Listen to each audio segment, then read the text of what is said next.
joining, and thank you very much for staying here for the last session. So this session is space technologies. So this is the last session, and so space technologies are related to AI and cyber security. I think this is a very good timing to discuss not only space but also AI and cyber securities. And my name is Naohiko Kohtake, visiting professor of Stanford University, and originally I'm a professor of the Keio University in Tokyo. And before that, I worked for the JAXA Space Agency. Then I'm very glad to join these sessions. And so in this panel, we have very nice three panelists, and two from US and one from Japan. And so next to me, and Mr. Kamiya. So he's Executive Vice President iSpace. iSpace is a space venture company for the lunar landing and lunar sustainability. And before that, so he worked for the Mitsubishi Corporations for the space businesses and also the innovations. And so next in line, General John J. Raymond. Many people already knows, and he's the first Chief of Space Operations on the U.S. Space Force, Senior Managing Director, and Kerberos Capital Management. And so I think so he's one of the most best panelists in this session because he knows how to use the space technologies for the defense. And 2011, so this is additional information, and he did the operation Tomodachi project in Japan, and so he supported the Japanese people for the big earthquake in Tohoku areas. Thank you very much. And finally, we have the Jeff Thornburg, and he's a CEO and a co-founder of Portal Space Systems. And the Portal Space System is a space startup, also like iSpace. And so he's developing the spacecraft, high mobility spacecraft for space transportation and operations. And Hide and General Raymond came from the Washington, D.C. And so Jeff from Seattle. Yes. Thank you very much for coming. And so before founding Portal Space System, he worked for the population engineer and executive various companies, including Air Force Research Laboratories and SpaceX and various kind of space companies. He has so many experiences in a private company. And so today I heard several people do not know the space activities and space system, and so I will try to introduce what is a space system, and so the current vision is the defense with space technologies. Then after that, so I will ask each panelist to have a much more detailed self-introduction and their experiences. Okay. So this is the agenda. And so, I will try to open remarks. And so this is a big picture of the space systems. And so mainly we would like to talk about the satellite and remote sensing satellite and positioning satellite like GPS and Japanese Kuwajizeni satellite. This is also the navigation satellite. And so communication satellite is very powerful. And you can use the Starlink and other kind of communication satellite. And so in this symposium, so we already discussed about AI for defense and cyber security for the defense. And so the space technology, AI and the cyber security is very related. Then this is a peaceful use. So we can use this kind of technologies for the various kind of global issues. So this is a very basic applications with space technologies. For example, the weather forecast, and every day you watch TV, and so this is data from the remote sensing satellite and the sensors. And next one is navigation. So maybe some of you came here with Google Map and the navigation applications with smartphone. And also anywhere you can communicate, and you can get some TV program with a satellite communication system. And with this kind of space technology, we can have various kind of services and startup and businesses. And for example, this is one of my project in Tokyo and Australia. And so we are a smart livestock farming project with GNSS, Global Navigation Satellite System, and EO stand for the Earth Observation Satellite. And in that case, we can monitor the location and the condition of the livestock with navigation satellite. And so we can also monitor the target places. Then with these data, we can have a good decision making, and we can provide smart farming. And so this is one of the space applications. And with these data, so we can understand the condition of each livestock and target places. Then we can improve the processes and the work with farmers and the company people. So this is a case of in Hokkaido area, northern part of Japan, and I work for this project. And on the other hand, for the defense, so this is one of the famous cases. And so Russia and Ukraine use the various kind of space technologies and data. And so in this news, so Elon Musk cut Starlink access for the Russian forces, and because each country use a Starlink for the defense. And for example, the right side, so the Russia attack the trains with the drone. And in that case, so this drone used the Starlink, and so this is a very important technologies for the controlling the remote drones and other weapons. And also the right side, the bottom, and so the daily use, so many people, Ukraine cannot use a mobile phone, but with this satellite communication, they can communicate anywhere and anytime. So the space technology is one of the key technologies for the defense. This is one of the examples. And also, so this is one of the new big project by United States and Golden Dome. And Golden Dome is a missile defense. And so so country, the defense is not only the ground, but also the space is expanding. So Golden Dome is one of the new project for the defense with space technologies and the services. Then, so this is a summary of the changing of the defense with space technologies. And the first one is the, so that their target is not only land, sea, and air, and so expanding the plus space. So this is the current situations. And also this is one of the key discussion point, not only government, but also the private sectors. And the country, so defense is managed by not only government, but also the private sectors. Then, so for example, the Japanese government, I discussed with many people, and dual use is a very big keyword, how to use the satellite and the rocket for the private use and the commercial use, and also the defense. And so private partnership, public-private partnership, PPP is also very important keyword. And so this is a key global trend in space defense. I already mentioned about the current situations. And so the currently space-based defense architectures like Global Dome is a big discussions, the US and also Japan. And also the LEO is a low Earth orbit constellations and a resilient network. So right now, so many satellite is launched compared to that 10 years ago. So maybe 10 times and more than 10 times satellite is on the orbit. And low Earth orbit is one of the very active areas. And also counter space and space domain awareness is one discussion topic. And so the country, we are using satellite for the mainly the monitoring the target areas. But so this satellite can be used not only offensive, but defensive, but to the offensive. And final one is the commercial integration and allied cooperation is very important.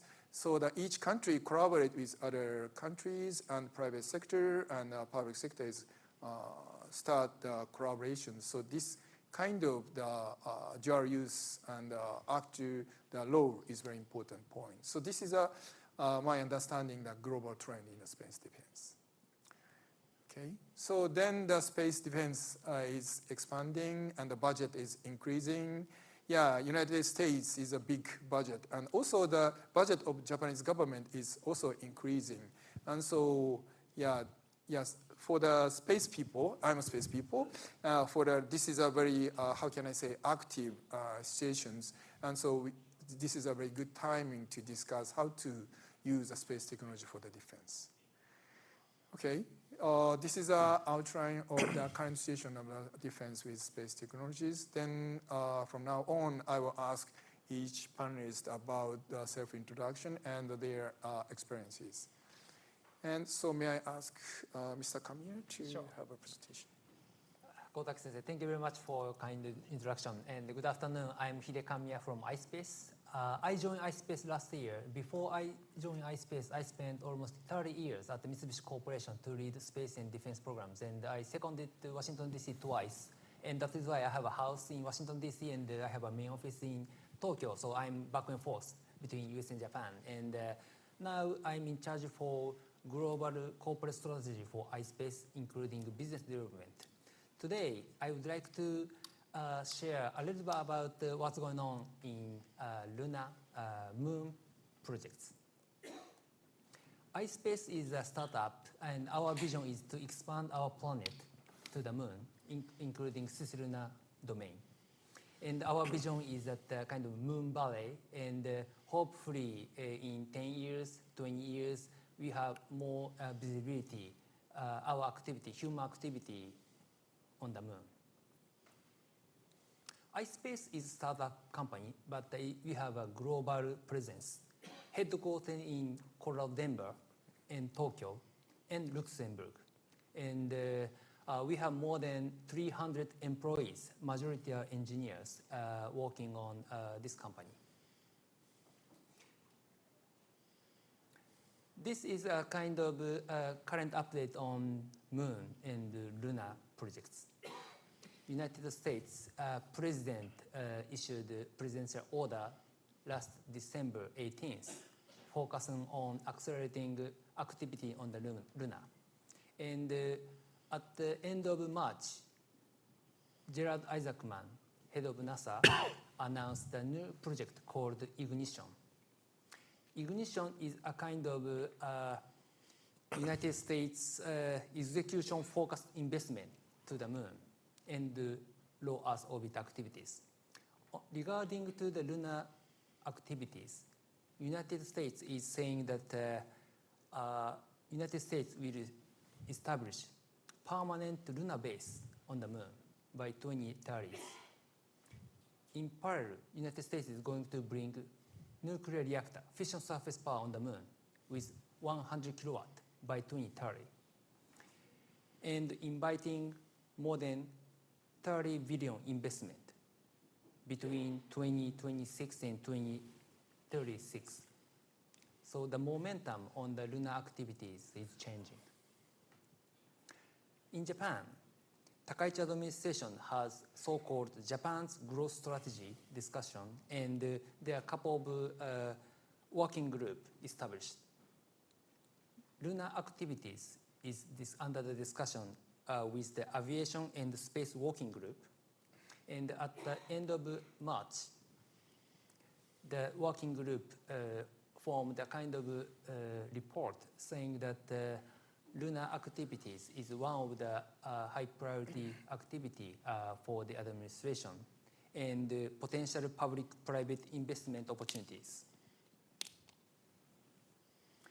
With the current demand and the market on the moon, iSpace just launched a new project called the Lunar Connect service.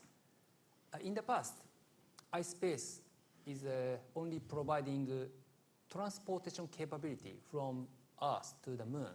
On the other hand, as I mentioned, that the environment is changing on the moon. That is why we definitely need more and more infrastructure on the moon, including power, communication, PNT, and SSA, Space Situational Awareness. And it is our plan to have a multiple mission starting in 2028, multiple launch from either Japan or United States to the moon. And also, we will operate our satellites near the moon. Today, I'm happy to discuss with you about collaboration between United States and allied countries for moon and lunar and space activities. Thank you. Yeah. Thank you very much. Yeah, right now you're vice president of iSpace, but before that you worked for the Mitsubishi Corporation for about 30 years. Yeah. So what is your experiences related to the space and defense? So first of all, I work on to import satellite parts for Japanese companies, for instance, Mitsubishi Electric Corporation. And then we identified a huge joint project for rocket, and then more and more attention from national security. And I expanded my capacity to the defense programs, and I stationed in Washington, D.C. twice. During my assignment in Washington, D.C., I studied on Pentagon R&D ecosystem, including how Pentagon, including DIU, work with startups. And I realized, oh, this is a great market, interesting moment. And then I decided to move to the startup, like iSpace. Mm-hmm. Yeah. Thank you very much. Well, first of all, good afternoon. It's wonderful to be here. I appreciate very much the invitation. And it's always great to be back at Stanford and have an opportunity to talk about a topic that I'm really passionate about, and that's obviously the space domain plus the relationship between U.S. and Japan, which I've become very fond of since having the opportunity to be stationed there. It's also great to be on a panel of such experts. It's cool that you have two startups and CEOs. I remember I was giving a speech right when we stood up the Space Force at a big conference, and a gentleman stood up and said, I'm so-and-so, I'm a CEO of a startup, and I flippantly said, I'm a startup too on the Space Force. That was brand new. And he said, well, 80% of startups fail. And so, okay, I'm not going to use that. I'm not going to use that line anymore. But I've got a great appreciation for what you all do, and again, really privileged to be here. I thought I'd spend just a couple minutes. In the introduction, it said I was in the Space Force. I was in the Air Force or in the military service for just shy of 39 years. I served 35 and a half years in the Air Force. I was the senior space official inside of the Air Force. And then in 2019, the United States, after about 30 years of debate, decided to separate space out of the Air Force and stand up an independent service called the United States Space Force. So in 2019, I got kicked out of the Air Force, was in the Space Force when the president signed the National Defense Authorization Act. That was our birth certificate. He gave a speech and he said, I was the first person to be in the Space Force, but he didn't say I was the only person in the Space Force for about 4 months. And again, that was in 2019. And then I served for just about 3 years, a little over 3 years as the chief, and then retired effective 1 January of 23. As was mentioned, I had the opportunity to be stationed in Japan in 2011. I served as the 5th Air Force Vice Commander at Yokota Air Base. It was my first experience in the Indo-Pacific AOR. I'd been to Japan before, but it was the first time I'd been stationed there.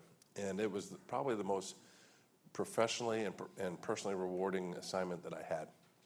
And I just say that to just expand a little bit on Operation Tamagotchi. There was 2 things that I learned out of Operation Tamagotchi that I brought with me, that when we stood up the Space Force, I wanted to make sure that as we established this service that we were doing so with these 2 things in mind. First of all, I saw firsthand just how critical it was for partnerships, allied partnerships. And I saw how in a significant time of crisis, kind of a triple whammy with an earthquake, a tsunami, and a nuclear reactor disaster, that Japan had partners that were either already there or came and provided assistance. And I remember thinking to myself, we don't have that in space. When people think of space in the United States, they think of NASA. And how cool is it to see what NASA just did, going around the world, kind of exciting, causing excitement globally But we didn't have that on the national security space side as to that level. And so I thought if we stood up a Space Force, if I ever had an opportunity, I'm going to really work to enhance the allied partnerships. And that, I think that's one of the things that we really paid attention to. And I'll talk more about that here in a little bit. The other thing that I wanted to do, and I learned this in Operation Tomodachi, was to have a closer relationship with the private industry. And I'll tell you a little story. In Operation Tomodachi, after the earthquake, low-level radiation was being dispersed across Japan. And we were flying airplanes over top of it to measure. We had sensors around Japan that were measuring radiation, but we didn't have a way to have a common operating picture of where that radiation was dispersed. We didn't have a way to display it. And it was causing challenges between the U.S. and Japan because we had different views. It was causing challenges between the Air Force and the Navy and the Army and the Marines because we didn't have a common picture of where that radiation was. And so as a one-star general, I had the bright idea, hey, I'm just going to call Google and ask them how they would do it. And so I called Google in San Francisco. And I said, hey, this is Brigadier General Raymond. You don't know me, but I need help. How would you do this? And they said, hey, we've got a Google Tokyo. They'd love to help you. I literally walked across the street, got in a helicopter, flew down to Hardy Barracks, right by Roppongi. And there's a big high-rise right by the helipad, and that's where Google Tokyo was. And I walked in, took me up to, it's like the 30-something floor, and walked into a conference room, all white walls. 2 engineers that were there came in with laptops, and I said, here's my challenge. And they literally, and in about 5 minutes, said, how about this? I said, man, that's perfect. How would I do that? And he said, do you have anybody that knows Python? I didn't even know what Python was. This is 2011. And I said, I don't know. What is it? And he said, it's a computer language. I said, I'll find out. Flew back to Yokota, put an all-call out across the Air Forces across Japan, Misawa, Yokota, and Kadena. Said, anybody know Python? 2 people raised their hand. A first lieutenant at Yokota and a young airman that had just come in the Air Force at Kadena. We flew a plane down there, picked up this young airman, brought him to Yokota, hooked him up with this lieutenant, put him on the helicopter, flew down to Google, and in like 2 days, we were up and running. And I remember thinking to myself, if I tried to do that in the military, I would still be filling out the staff summary sheet to talk to somebody. I mean, there's no way we could move at that speed.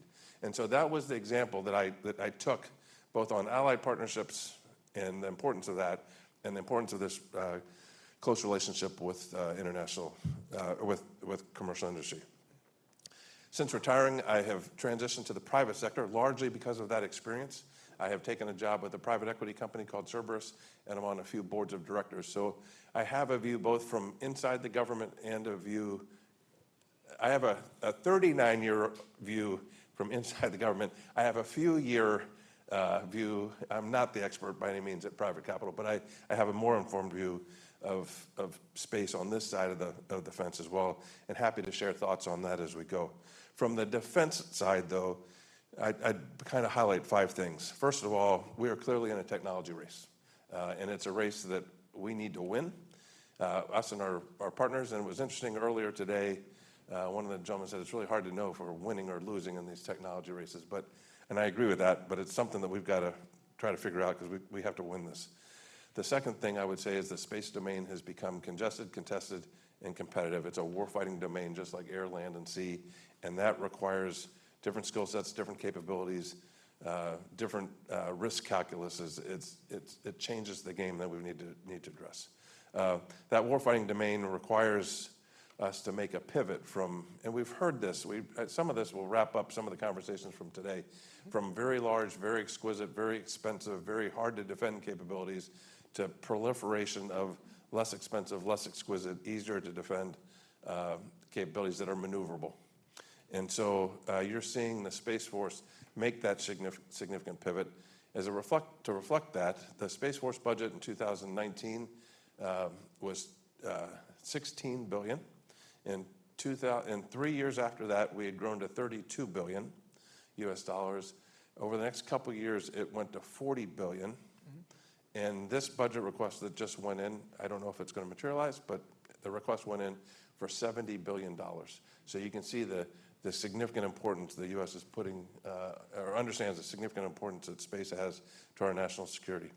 I think you're also seeing this warfighting domain requires enhanced global partnerships, and it requires this closer partnership with commercial industry. From the commercial side, I think this expansion and this proliferation allows us to expand the industrial base into more actors than what traditionally we have had. I think from a commercial side, you're seeing a government, we heard this earlier today, that's more willing to leverage private capital for helping the architecture that the joint force is going to use. I think the proliferation puts more challenges on the supply chain, but I think it also provides more opportunities for commercial industry on the supply chain side as well.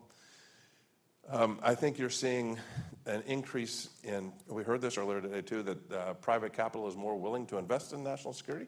I think that's a really positive thing as well. And then this expansion of this commercially viable mission area, we're seeing more missions become commercially viable. Historically, it was large communication satellites and launch vehicles. Today, many more missions can become commercially viable with launch costs going down and technology allowing smaller things to be more viable. So I think you're going to see compute infrastructure has been talked about, largely shift up into space. You're going to see satellite servicing shift to space. A lot of the space infrastructure stuff, power and beaming power from space to the ground has been talked about. Beaming power from space to space is being talked about. On-orbit manufacturing. There's lots of new areas that I think will become commercially viable as this new, it's a terrible word to use in the space business, but explosion in commercial space continues to happen. With that, talking about explosions in commercial space, I'll turn it over to Jeff and the propulsion stuff.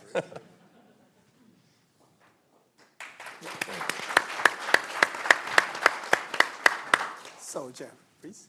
Yeah, so it's always hard to follow up a four-star general and their stories, but I'm going to give it a try as we go forward. Also, to say thanks to all the organizers here and for the invitation to join a very distinguished group of folks today. I am the adult version of a 12-year-old boy that always wanted to be in the space industry, and that's why it's so phenomenal to be up here with this group and kind of what it represents. I'm the CEO and co-founder of a company called Portal Space Systems, and I'll describe what that means in a second.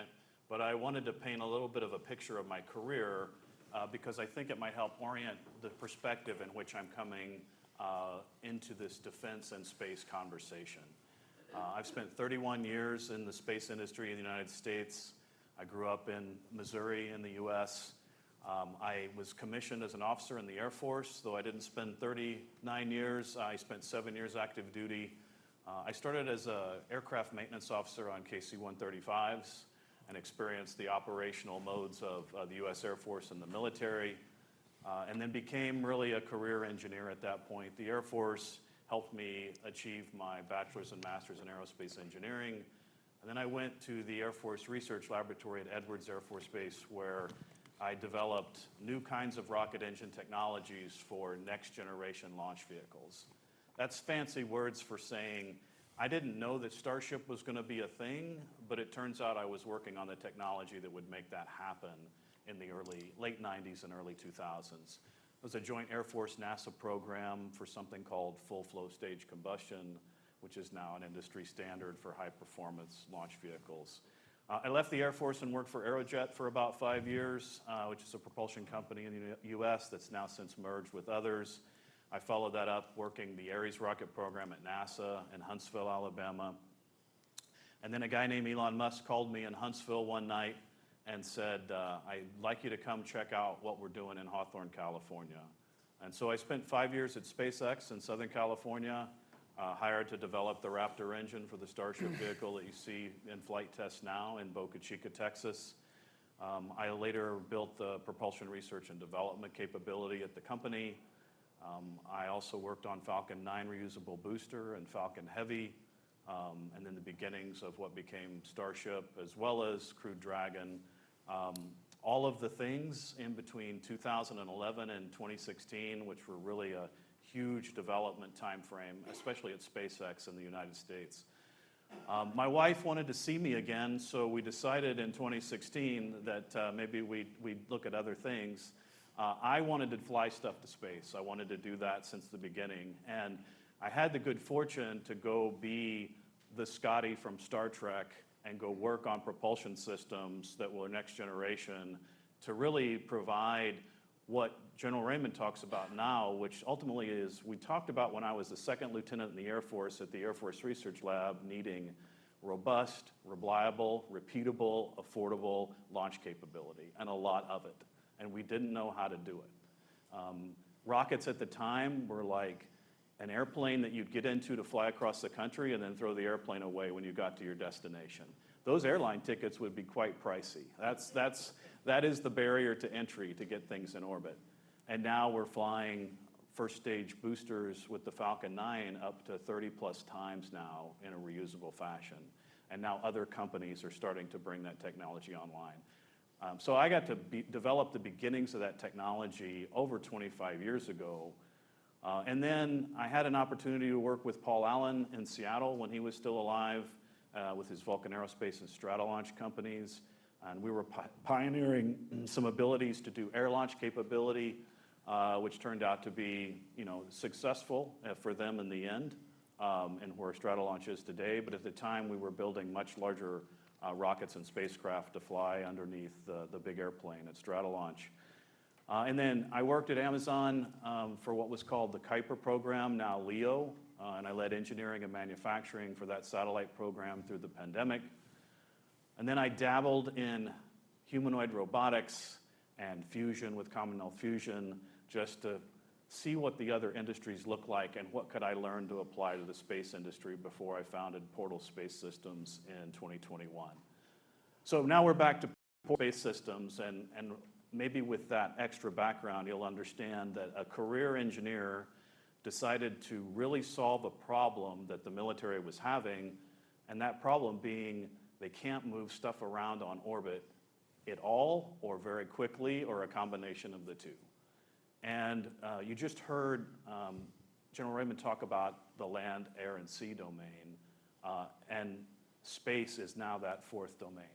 We don't win and defend land, air, and sea with slow-moving systems.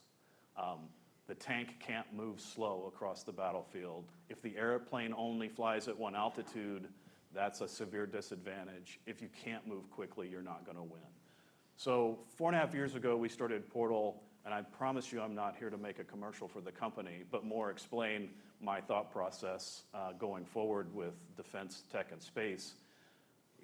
We needed to rethink how we could move. The laws of physics haven't changed. So this 20-some-year propulsion guy decided to reimagine a propulsion system that could actually move more quickly between orbits and within orbits, do it from LEO, MEO, GEO, and beyond to the moon, and then build a spacecraft around that. And that's what we've been building for the last 4.5 years with tremendous support from U.S. Department of Defense, Department of War, and various intelligence community and other agencies now.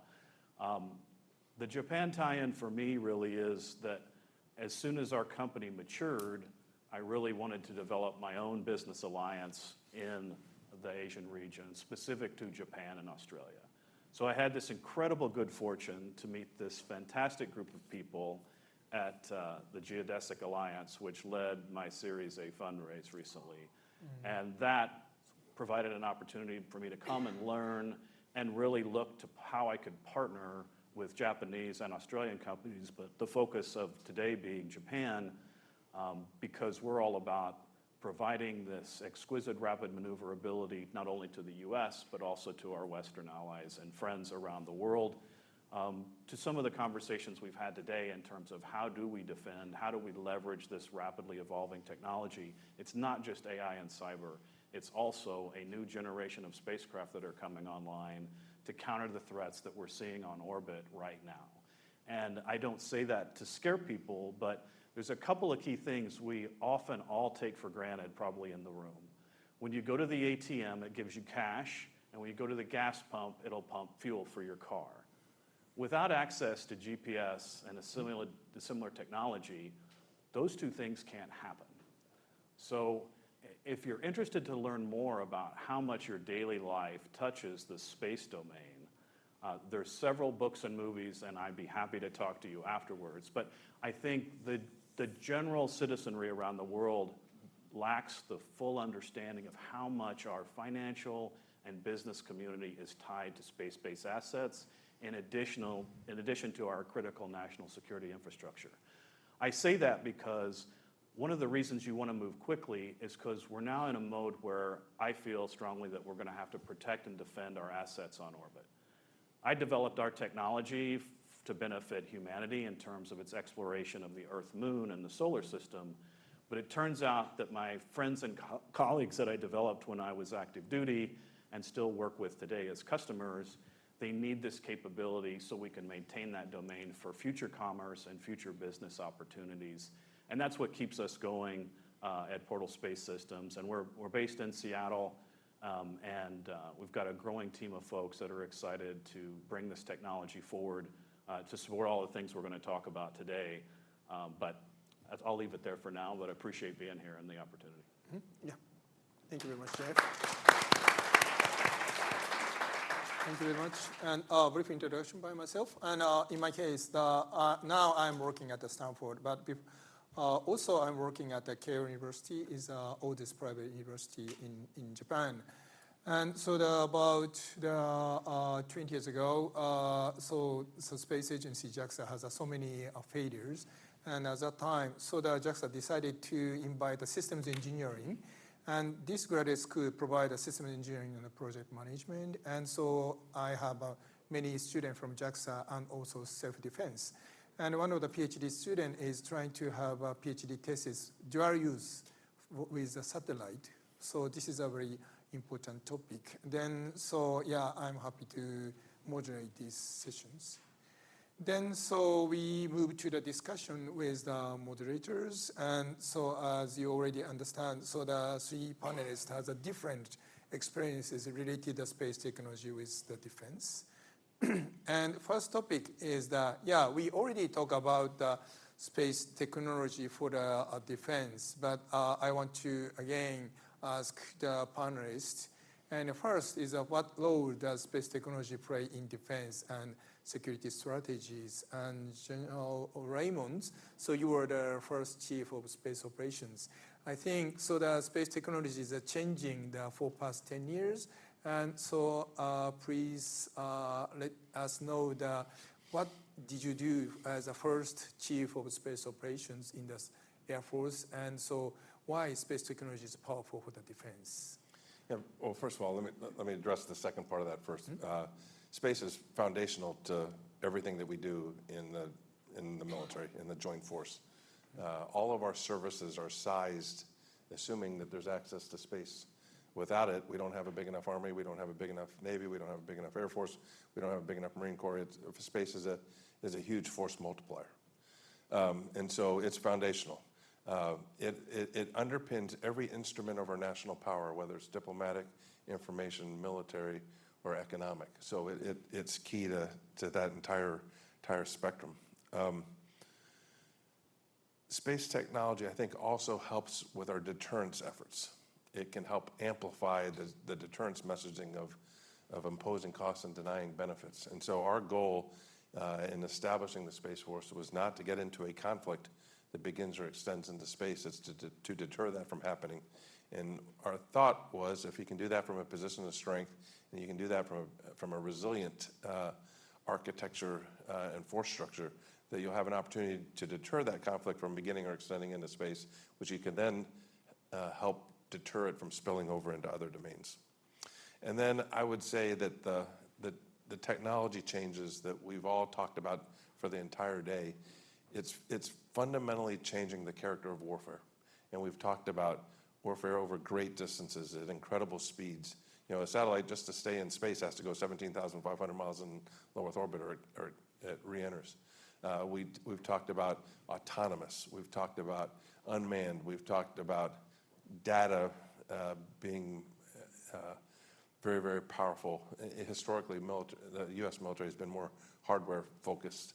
We're now seeing a shift to software focus. So when we set up the Space Force, it was designed to make sure that we could remain the best in the world in space with all of our allies and partners, focus specifically on the space domain, custom build it for the space domain, help us advance our capabilities to address this changing character of warfare and stay ahead of that growing threat, and to, by all means, deter conflict from beginning or extending into space, and then hopefully deter the broader conflict from spilling over into other domains. Okay, thank you very much. Then, next question is Jeff. And so, you mainly work for this private company. And so we already started private and government collaboration. So from the private company's view, so what is the role of the space activities for the defense? I'd say it's evolving, but a few key points here is that I know with the United States specifically, and I think some other ministries of defense, the appetite to spend money on new capabilities and develop them and take that risk is not like it used to be. Meaning the role of private capital and venture capital has come into the industry to take on that risk burden to bring on new capabilities for the Space Force and others in particular. So I think that's a big change that's occurred. I couldn't develop what I'm doing now with just government program dollars, because you heard earlier today 1% of the defense budget goes to startups. A lot of that money is as SBIR, Small Business Innovative Research Funds, and derivative contracts. That doesn't develop the full capability either. It just validates that the customer is interested in an idea. And so we've now evolved into a role where in the United States specifically, you've got the US Department of Defense working with venture capital and private equity and startups to try to evolve capabilities that fill gaps for the US Space Force in particular. I think the other thing that's happening is that that's kind of the new accelerant to strategy, but then the US government is also a very demanding customer. But I think the thing people look at is SpaceX's evolution and its influence on the industry. SpaceX didn't ask the government to go pay to build these new capabilities. They invested on their own. So that kind of created this new standard of, hey, venture/entrepreneur, go figure it out. And when you do, we'll use it. And then now you've got to close the gap with contracts. And that can be challenging. But the thing that's really changed the most is what General Raymond just said is now that we have affordable launch and more of it, I can now innovate in the in-space domain where the new domain, the warfighting domain exists. And if we didn't have that, if I didn't have better accessibility to launch more frequently and more affordably, you wouldn't see any of these innovations happening on orbit now. So that's also a huge game changer. I think the one thing I really wanted to mention that hasn't been figured out in terms of this question is the messaging to industry in the US from the DoD has been, we need all capabilities and as much of them that can be successful as fast as possible. But the issue that comes from that is we haven't figured out how is private industry really going to play in a real world scenario. And private companies' capabilities are now targets of adversaries. And how do we work together to really address that reality has not really been fully explored. And I think that's the next conversation that I want to see as a part of this line of question on this private company's role in defense and security is you see an appetite from the ministries of defense around the world, including the US, to say we want these commercial capabilities, we want this innovation, we want it as fast as possible. But what you haven't seen is really, how's this really going to work when this really needs to be successful in deterrence of the scenarios that we're presently dealing with on orbit right now. Yeah, can I just piggyback real quick on that? It's a great point. We have begun to think a lot about that. We have a war game that we bring commercial industry into a war game, but there's still a lot of figuring out to do. And as the strategic environment continues to change, it gets more and more complex. But it's the tension between you have to run a global business, which requires you to do certain things for that, and there's some healthy tensions, I think, with what the Department of War would ask you to do, which might make it difficult. Well, and I'm a veteran, so I'm willing to lean more forward as a Air Force veteran and CEO than probably a lot of companies would. And I've been in those war games recently, and which is why I bring it up. Is like a lot of figuring out. We got to figure that out.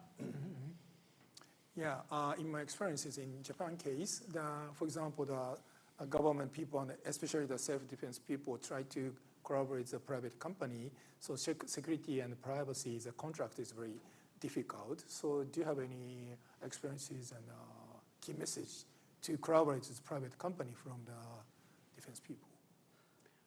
I mean, to accelerate the collaboration or make it successful? I wish I had a magic bullet, but I'm going to give you the honest answer to all our friends here in the room. My experience is you just got to grind it out. And frankly, there's things that I've had to do in the last 4.5 years that most people aren't willing to do. Being an entrepreneur is the high and the lows, and the US government is the most difficult customer on the face of the planet. And so you really have to want to be successful, and you have to keep working at it every day, and it's not going to be an easy thing. And I'd say that's my, that's not very upbeat advice, but I think it's the reality of the situation. But I think the payoff for that work is getting to that place where you're now delighting the customer community, you're helping solve their mission, your employees, your investors, everybody involved in the process is starting to see the benefits of what you've been working hard to do. But this is not for the faint of heart, supporting the defense industry in any country, and especially the United States. So it's really just strap in and get ready for the work and keep grinding at it. Yeah. I think it requires strong dialogue early and often, and I put a lot of that burden on the government. I don't know, are you going to ask the magic wand question at the end? If we have a magic wand? Are my questions? Okay, I'm going to answer it. If I had a magic wand, what I would do is I would have industry that would be totally versed in how we do business in government, and I'd put the magic wand over government and have them be totally versed in how commercial industry works. We talk different languages. We operate on different time cycles. It's just tough. And as much as I was pushing personally to leverage commercial way more than we did, it's just tough. And I think today, I am more encouraged today than I have ever been that the department is making a pretty significant shift to leverage commercial capabilities more so, and to think of them first, and only build what you have to build and buy what you can. And so I think there's great opportunities for commercial industry. If I could add real quick, because I thought of a more positive answer for the audience. Yes, please. Find the people that really are early adopters and believe in what you're doing. And I know from my own personal experience working with the U.S. Department of Defense, there's lots of people that don't believe until you make it real. But you've got to focus on the earlier adopters that want to believe, and they have a real problem that they really need solved because they're more willing to work with you. So that's the advice I give other entrepreneurs as well, is find that defense problem that nobody's solving that you can solve for them, and you will find the early adopters to start this flywheel that the general mentioned, where you can start to then figure out each other's language. I mean, I sat down 3 years ago with my team and I said, I have no idea what this Space Force thing is, but we got to figure it out. And that's what I said to my team too. We had to figure it out. Yeah, thank you very much. And so may I ask Mr. Kamiya, because I heard, so you joined iSpace because the iSpace people is a much more scientific and engineering people, and so you have a good experiences to the international collaboration and negotiations. And so again, so I have a question about the role of the private company for the defense. Thank you. Yeah, and for Japanese side. Sure. General Raymond and Jeff mainly talked about LEO and GEO, and I would like to touch on the what's technology required for deep space mission, including Moon. As we all know, Moon sits at about 240,000 miles from Earth, 38万 kilometers from the Earth. Because of the, so it's flying around the Earth 10 times, it's far away. Because of these characteristics, significant communication delay. For instance, if we go and back, receive the signal from the Moon, it takes sometimes more than 10 seconds and 20 seconds. We cannot do real-time communication. If we send a command signal on the Moon, it's too late. Second point is the limited bandwidth. We cannot download images, movies, real time from the Earth, from the moon, because of the narrow bandwidth. And also, communications can be disrupted and sometimes denied. And because of this nature, we cannot rely on sending information back to the Earth. We cannot rely on continuous dependence on ground experts like NASA and JAXA.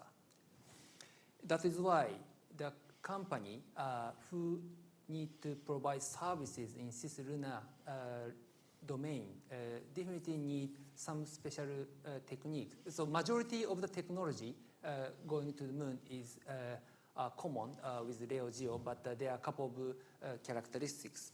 And then, as I mentioned, that NASA is going to establish the infrastructure on the moon. So the expectation or role for the company is to provide infrastructure on the moon, like power, communication, PNT, and national security capabilities. I think that's a core expectation to the companies in deep space missions. Okay, thank you. Yeah, we have only 10 minutes. And so next question is, cooperation with allies. So this is one of the key discussion point in this symposium. And so what is the current state and the future potential of cooperation among United States, Japan, and allies, and also in Pacific region, and leveraging space technology for defense and securities. And General Raymond, you have so many collaboration and international. First of all, I'd say when I was stationed in Japan in 2011, I was a space guy filling a traditional job that a pilot filled. And it was kind of a hostage exchange. I went there, and then a pilot went to a space job, and trying to learn other missions and have a broader view inside the Air Force. When I was talking to the JAS staff, I would always talk about space.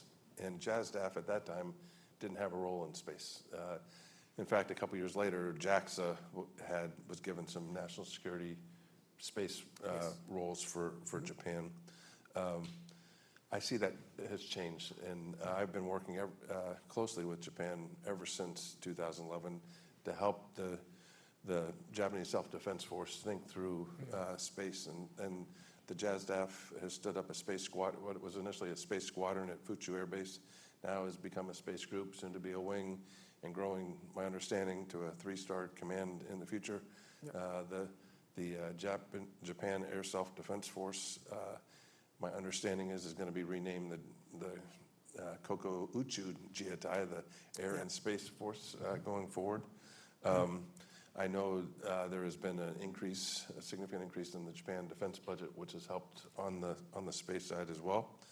On the U.S. side, we stood up a unit at Yokota Air Base, a service component unit at Yokota Air Base for the Space Force. So there's a Space Force personnel now embedded there at Yokota, which will be very helpful. We have a organizational construct called CSPO, Combined Space Operations, and that has started out with the Five Eyes partners.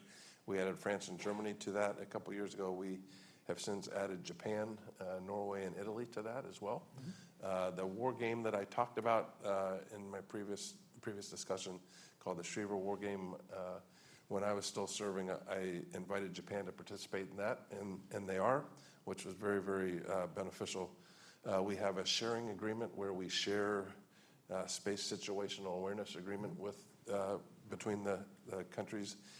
And as we continue to focus on maturing this relationship, rather than just sharing data, we wanted to have a real project, more tangible, and we stood up a hosted payload program where we took an optical, I'm getting the hook, took an optical capability, put it on a QZSS satellite, and now have real joint capability between U.S. and Japan on orbit. So I have seen from 2011 to today pretty significant growth. I'm excited about that growth, and I'm eager to help do more. That's one of the reasons why I too am excited to be an advisor to Geodesic Capital.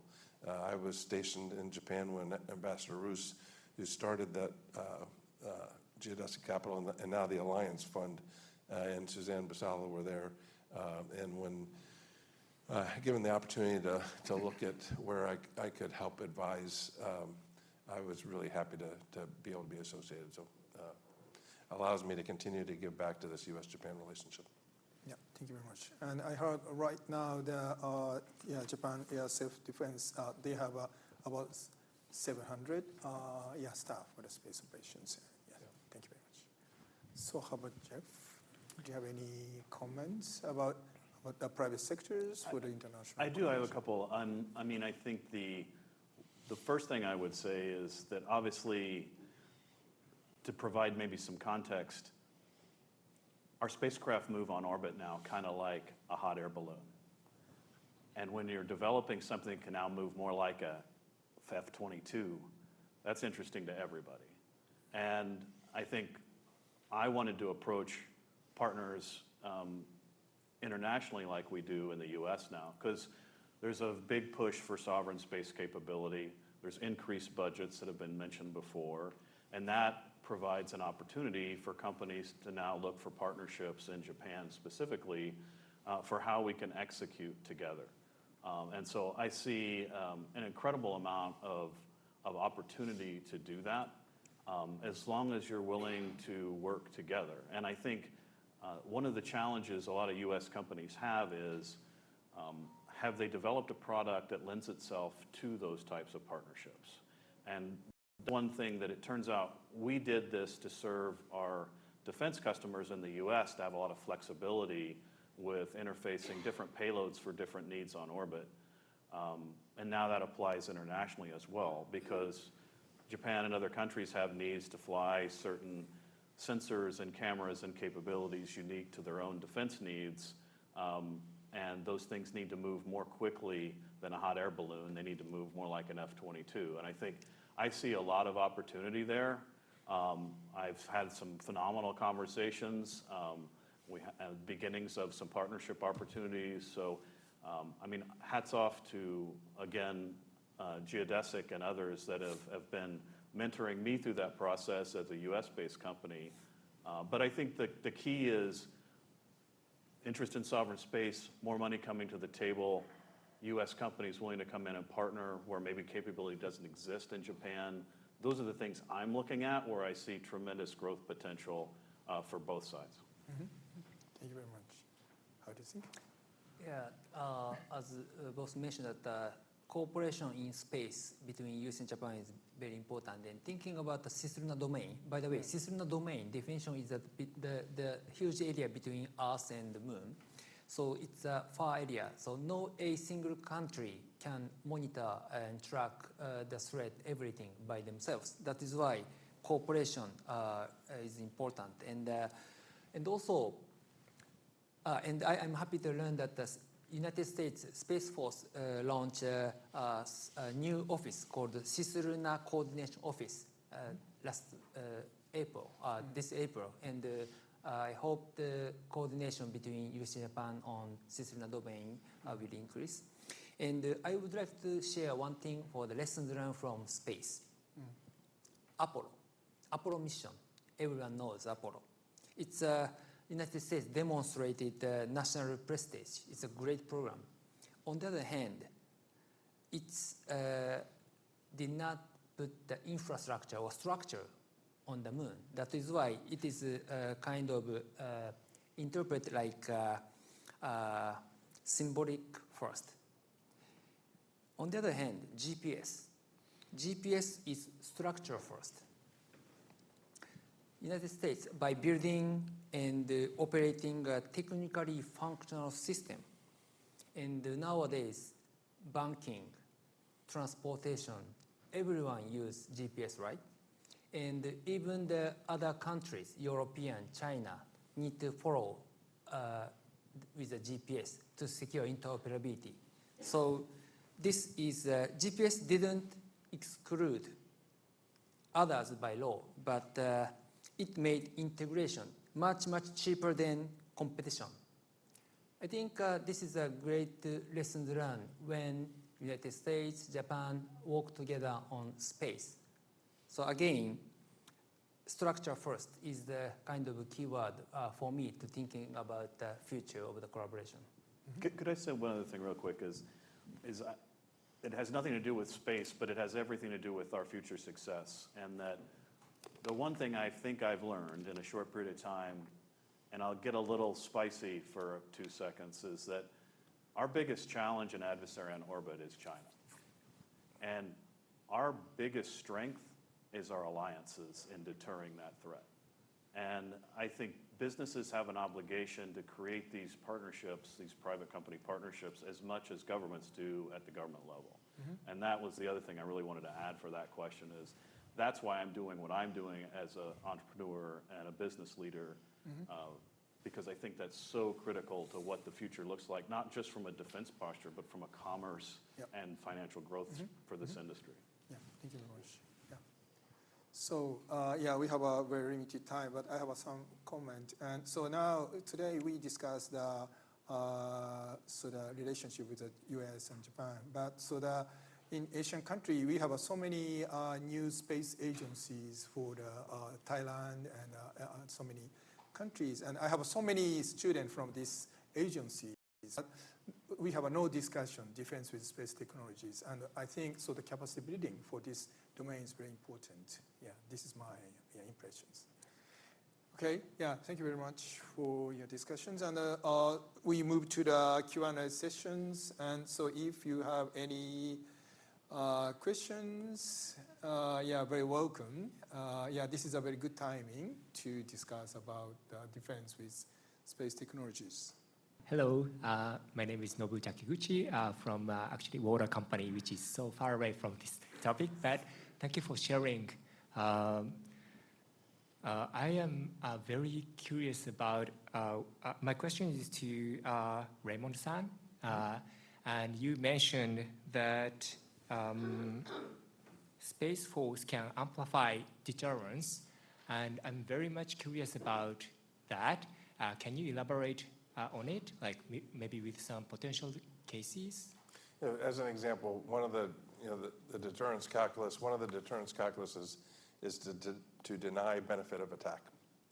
And so if you take this pivot that we're making from small numbers of very large, very exquisite, very expensive satellites, and you proliferate that to hundreds of satellites, you then make it harder for an adversary to be able to take action against those satellites. So you deny that benefit of attack. If they do that, if you deny that, then hopefully the adversary says, if we can't take that out, then we better not try to go forward, as an example. Thanks. Yeah, thank you very much. Hello, my name is Isa Sadamoto. I'm an undergraduate student from Japan currently studying computer science and public policy. You know Python? Yes, I do. Learned it last year. I have a question for the three of you. Do you see the space domain heading into the direction of individual sovereign control by countries such as the US, Japan, or China? If so, how do you see international cooperation, and how do you envision cooperation between international powers? Especially when, for example, with the Artemis missions, it seems like establishing permanent space bases and resource extraction seem to be part of the goals of the mission. Is there room for major international cooperation and dependency between foreign partners when space seems to be increasingly tied to critical national security? I'll jump in real quick because I love your question because it gets to the heart of what's so difficult for people to understand about space. It's not this little pocket of land over here with a border that you can actually protect and defend or be sovereign.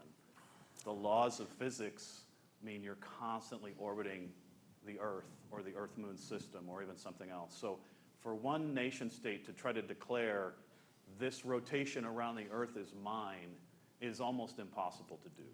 And the second part of and it makes it very difficult to also understand how to defend and operate and train, and the Space Force is working to figure that out. And I think the other part of that is that until, I think this is why deterrence is so critical. because you don't just have that territorial view. And I'll kind of leave it at that, because we could probably talk about that a long time. But I'd say it's the nature of the physics of how spacecraft and objects have to move in the Earth-Moon system that make this really challenging to visualize and both protect and secure. And I'll just add on I wholeheartedly agree. On the partnership piece, the Artemis program was designed with international partnerships very robustly. And so if you look at the mission that just happened, there was a Canadian astronaut that was on board. There's very, very close partnerships with Japan and the Artemis. So I think that's one of the key attributes of Artemis that was different than the Apollo. And you have to have international collaboration here, because we have to be able to track these things on orbit so we don't run into them. We haven't figured any of that out. There's no international body like air traffic control driving aircraft around the world. We know where all the airplanes are on any given day. We do not know where all the space assets are on any given day, and that's going to require a lot more diplomacy, a lot more work, and a lot more efforts internationally so we can get to that point. And the number of airplanes, to use that analogy, flying around in the space domain now have gotten way higher. So back, if I was here in 2019 talking to you, I would have told you the Space Force is tracking about 23,000 objects. There's about 500,000 objects too small for us to track, but 23,000. Today that number is close to 50,000. And back then in 2019, I would have told you of the 23,000, it was almost all debris and only 1,500 were satellites. Today, out of the 50,000, the numbers of satellites are close to 12,000. And if you just look at recent news where companies are applying to launch 1 million satellites, as you look at moving compute infrastructure to space, it's getting significantly congested. Yes. The challenge of the space traffic control is getting a lot harder. I want to add one thing on the infrastructure development on the moon. So thinking about the terrestrial application, mining business includes so many supply chains, communication, power, whatever. So when we think about the infrastructure development on the moon, same thing may happen. This means no a single space big giant can do everything, but many suppliers, many supply chain need to work together. That is the development and operation of the infrastructure. It's going to happen. Thank you. Thanks for your question. Hi, thank you for the discussion. I'm Yuji from Stanford, PhD at Air Astronaut Department. I would like to have one final quick question on the ITAR and EAR. I think the more we start collaborating each other, for example, with allies, I think some maybe change or reformalization of ITAR, EAR would be a pretty critical issue. I think particularly because currently there's some rigid structure that actually maybe iSpace can talk a lot about it, but has some issues with how to transfer technologies. If you have any thoughts on that, it'll be amazing. Thank you. Yeah, I agree with what was said earlier today. I can't remember who said it, but they talked about ITAR needing to be reformed. I wholeheartedly agree with that. It was put in place for a very good reason. It's really hard, and it didn't work all that well for that reason. And what it's really doing is keeping us from working well with our allies and our partners. And so I really believe, and I've testified to this, that there needs to be some reinterpretation of ITAR to allow us to do what it was supposed to do, which is try to keep technology out of hands of folks that we don't want them to have, but to not hinder us from working with our close partners. I would agree that, as they say in the Midwest, the horse has left the barn. So we're trying to protect from something that's already occurred. The proliferation of certain knowledge is already out there, and now it's only impacting industry's ability to work better with both our government customers as well as international partners and international defense ministries. I think when we think about very sensitive core technologies, for Japan and United States, we have a security alliance, and we are okay to work together. As I mentioned, that we definitely need more and more supply chain collaboration between two nations. That is the focus on from now on for space technologies.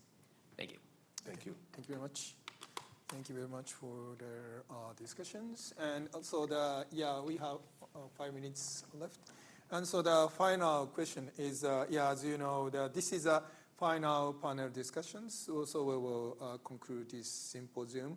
So this question is a little bit big questions, not only space, but also AI and cyber. And so how do you see the emerging technologies such as AI and cyber and space technology shaping in the future of alliance? So may I ask to Mr. Kamiya Sure. and Jeff? So I think in the future, as we discussed, alliance will be defined less by who they exclude, but more by how they advance together, as I mentioned, through AI, cyber, and space.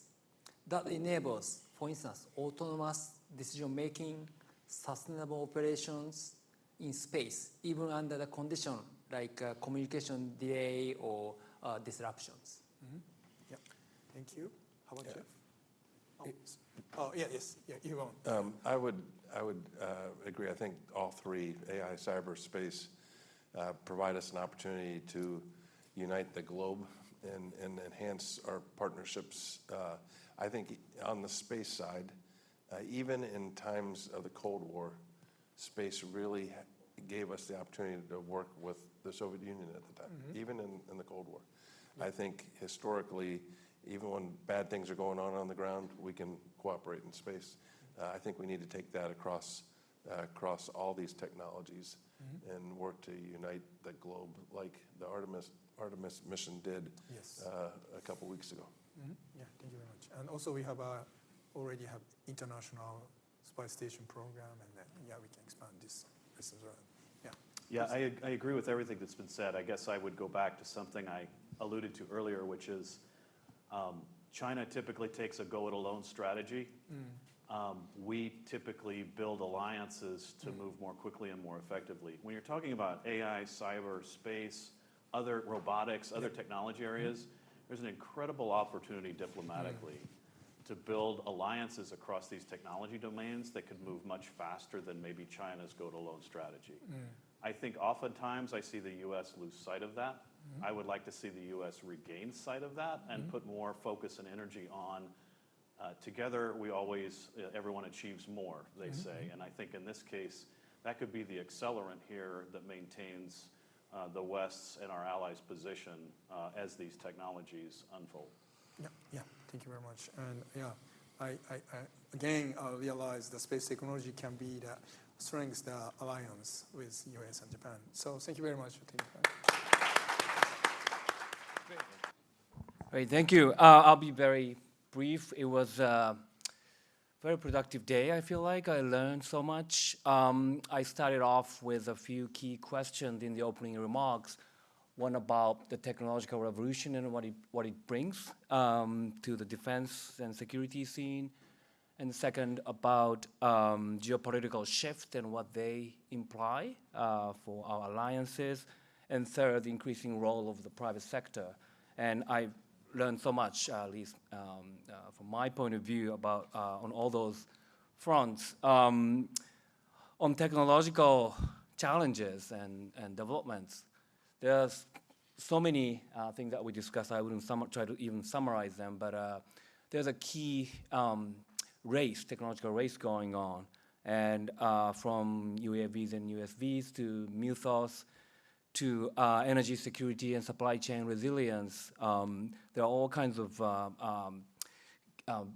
pain points and bottlenecks that need to be resolved for us to advance our national interests, respective national interests.